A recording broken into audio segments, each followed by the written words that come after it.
Hello everyone, welcome to my channel. मैं महेश राय स्वागत करता हूं आपका अपने चैनल में। ठीक है, तो मुझे उम्मीद है आप सभी का जो एडमिट कार्ड है वो डाउनलोड हो चुका होगा।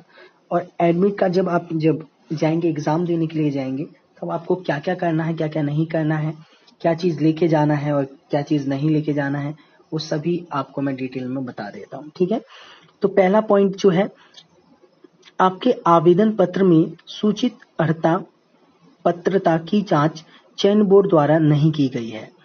अंत विज्ञापन में वर्णित अर्हता पात्रता को पढ़कर आप स्वयं सुनिश्चित हो लें कि और पूर्णता पात्र होने की दशा में ही परीक्षा में सम्मिलित हों।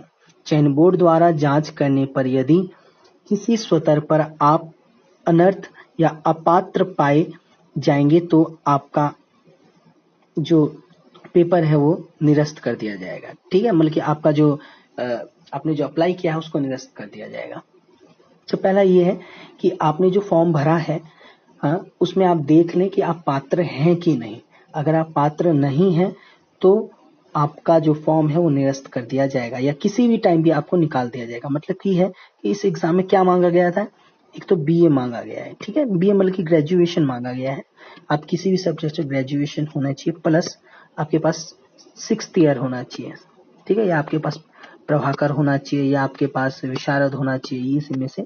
तो ये कॉम्बिनेशन कहते हैं इसे। ठीक है, इसे बोलते हैं, इस जो टीजीटी का एग्जाम होता है ना, ये इसमें कॉम्बिनेशन मांगा जाता है।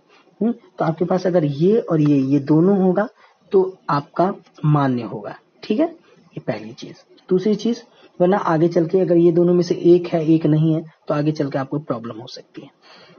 दूसरा, प्रवेश पत्र के साथ अभ्यर्थी को पहचान पत्र लाना अनिवार्य है। परीक्षा के समय अभ्यर्थी को अपने पास आधार कार्ड रखना अनिवार्य है, जो मांगे जाने पर अभ्यर्थी द्वारा प्रस्तुत किया जाएगा। मतलब कि वैसे तो आप अपने पास 2-3 आईडी लेके चलना, लेकिन आधार कार्ड आपको जरूर लेके जाना है, क्योंकि बिना आधार कार्ड के आपको एंट्री नहीं दिया जाएगा। ठीक है, ये दूसरी बात हो गई।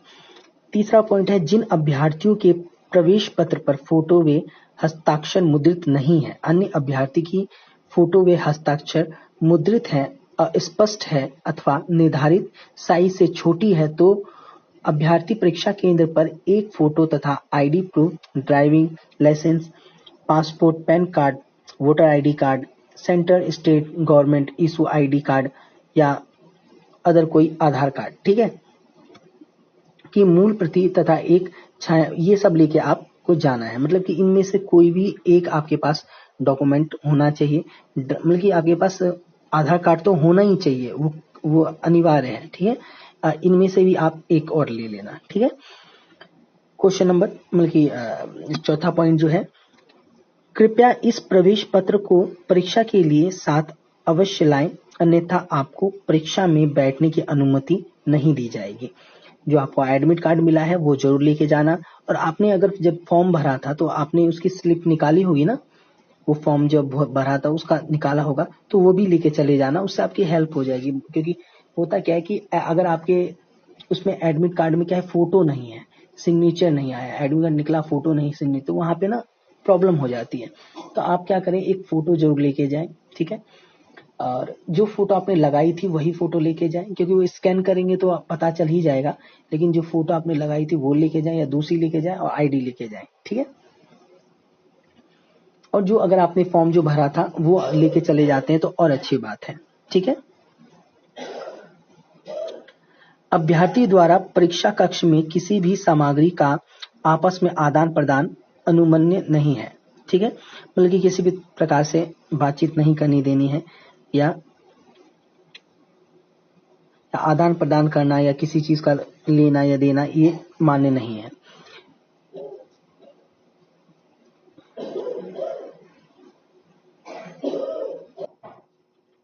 तो ये मैंने ऊपर का एक छोड़ दिया, वो मैं बता देता हूँ। कृपया इस प्रवेश पत्र को परीक्षा के लिए साथ अवश्य लाएं, अन्यथा आपको परीक्षा में नहीं बैठना दिया, ये मैंने बता दिया। पांचवा पॉइंट जो है, अभ्यर्थी को सलाह दी जाती है कि वे काली इंक का बॉल पॉइंट पेन साथ लें। मतलब कि जो बॉल पॉइंट पेन होता है, बॉल पेन होता है जो, वो जरूर आप ले जाएं, ब्लैक कलर का। ठीक है, उसी से वरना फिर आपको प्रॉब्लम होगी। दूसरे पेन का प्रयोग नहीं करना है, वहां पे इसी पेन का प्रयोग करना है। छठा, अभ्यर्थी को अपने पास टेबल या ग्राफ शीट या मानचित्र, कैलकुलेटर, इलेक्ट्रॉनिक घड़ी हो गया, कागज, कीमती सामान ये ब्लूटूथ वाली कोई चीज हो या मोबाइल हो या इलेक्ट्रॉनिक घड़ी हो या इलेक्ट्रॉनिक यंत्र हो कोई भी, वो ले जाना वर्जित है। ठीक है। यदि अभ्यर्थी अपने साथ उक्त वस्तुओं को लाते हैं तो उसे परीक्षा केंद्र में निर्धारित स्थान पर जमा कर दें।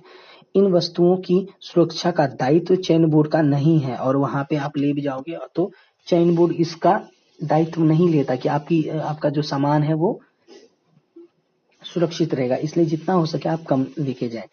यदि फिर भी किसी भी अभ्यर्थी के पास इन वस्तुओं यंत्रों का होना पाया जाता है तो अभ्यर्थी को परीक्षा में डिबार या निष्कासित किया जा सकता है। अगर इन सब चीजों मिलती हैं आपके पास तो आपको निष्कासित भी किया जा सकता है। पॉइंट नंबर 7 है, अभ्यर्थी द्वारा परीक्षा कक्ष में किसी भी सामग्री का आपस में आदान प्रदान नहीं होगा। यदि अभ्यर्थी के पास परीक्षा में नकल करने की कोई सामग्री पकड़ी गई तो उसी टाइम उसको निष्कासित कर दिया जाएगा। ठीक है। 9वां पॉइंट जो है, अंतिम आधे घंटे में किसी भी अभ्यर्थी को परीक्षा कक्ष से बाहर नहीं जाने की अनुमति नहीं, बल्कि आप अंतिम आधे घंटे में किसी को भी बाहर जाने की अनुमति नहीं दी जाएगी। 10वां पॉइंट है, अभ्यर्थी प्रश्न पत्र प्राप्त करने के पश्चात यह देख लें कि उस पर क्रमांक पड़ा है, अन्यथा पाए जाने पर उसे बदल लें। इस प्रकार क्षतिग्रस्त, फटी हुई या त्रुटिपूर्ण प्रश्न पुस्तिका भी कक्ष निरीक्षक से कहकर बदल लें। मतलब कि अगर आपकी को जो मिल रहा है, प्रश्न पत्र मिल रहा है जो आपको, या पत्रिका आपको जो मिली है, पुस्तिका जो आपको मिली है, अगर उसमें कोई त्रुटि है या वो कहीं से फटी हुई है या कुछ है तो उसको उसी टाइम कह के बदल ले। या क्रमांक नहीं डला हुआ है तो फिर ABCD जो होता है ना वो ना डला हुआ हो या कोई क्रमांक ना डला हुआ तो फिर आप बदल लें, उसे अच्छे से देख लेना। 11वां पॉइंट है, उत्तर पत्रक में भरी गई सूचनाओं को व्हाइटनर, ब्लैक अथवा रबड़ आदि से नहीं मिटाया जाए। ठीक है।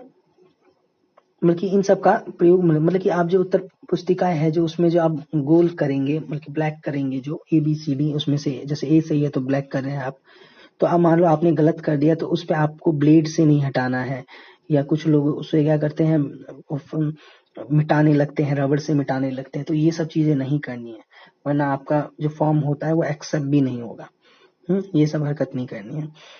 तो अब आ जाते हैं पॉइंट नंबर 12 पे। परीक्षा प्रारंभ होने के 10 मिनट पश्चात किसी भी दशा में केंद्र या परीक्षा कक्ष में किसी भी अभ्यर्थी को प्रवेश नहीं दिया जाएगा। विलंब की समस्या बचने के लिए अभ्यर्थी परीक्षा से 45 मिनट पूर्व केंद्र पर अपनी उपस्थिति सुनिश्चित करें। बल्कि 45 मिनट पहले ही आप वहां पे अंदर चले जाइए, वहां पे वो अंदर बुला लेंगे, और 10 मिनट के बाद, मतलब कि परीक्षा शुरू के 10 मिनट के बाद किसी भी हालत में आपको अंदर नहीं दिया जाने जाएगा, इसलिए आप पहले ही 1 घंटे पहले ही पहुंच जाना। अब आते हैं पॉइंट नंबर 13। किसी व्यक्ति को 40% या उससे अधिक की विकलांगता होने पर सुलेख की सुविधा दी जानी चाहिए यदि उस व्यक्ति द्वारा ऐसी मांग की जाती है। शुद्ध लेखक अभ्यर्थी द्वारा स्वयं लाया जाएगा।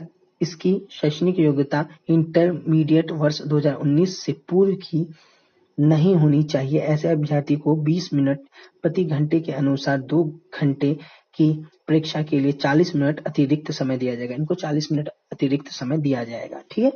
और एक जो 12th पास हो और वो एक को साथ भी ला सकते हैं। ये भी जो विकलांग है वो उनके लिए है। ये आगे चलते हैं। क्वेश्चन नंबर बोलने की आदत है, इसलिए मैं क्वेश्चन नंबर बार बार बोल देता हूं। तो पॉइंट है वो 14 है। OMR आंसर शीट 3 प्रतियों में एक मूल प्रति ओरिजिनल कॉपी, बोर्ड की एक कार्बन कॉपी, एक अभ्यर्थी की एक carbon copy, candidate carbon copy रहेगी। अभ्यर्थी को प्रश्न पत्र समाप्ति के बाद उत्तर पत्र की मूल प्रति ओरिजिनल कॉपी बोर्ड की एक कार्बन प्रति, बोर्ड कार्बन कॉपी कक्ष निरीक्षक को सौंप देना है। ठीक है।